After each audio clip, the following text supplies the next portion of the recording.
அனைவருக்கும் முக்தி கிடைக்க வேண்டும், எல்லாருமே பெருமானுக்கு ஆட்பட வேண்டும். திருத்தி திருமகள் கேள்வனுக்கு ஆட்சிய செய்ததே ராமானுஜர் பண்ணின பெருந்தொண்டு. ஆகையால் தான் அவரை ஜெகதாச்சாரியன்னு கொண்டாடுகிறோம். இந்த ஜெகத்துக்கே ஆச்சாரியன். இன்னைக்கு நம்ம பட்டம்லாம் போட்டுக்கணும்னா ஜெகதாச்சாரியன்கிற பட்டம் அவர் ஒத்தருக்கு தான். ராமானுஜர் அன்னைக்கும் சுவாமி, இன்னைக்கும் சுவாமி.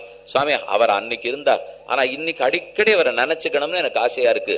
என்ன பண்றதுன்னு தெரியலையேன்னா அதற்காகத்தான் முதலியாண்டானுடைய திருக்குமாரர் இன்று ஸ்ரீபெரும்புதூர்ல நாம ராமானுஜருடைய விக்கிரகத்தை சேவிக்கிறோமே, அதை ஏரியருள பண்ணினார்.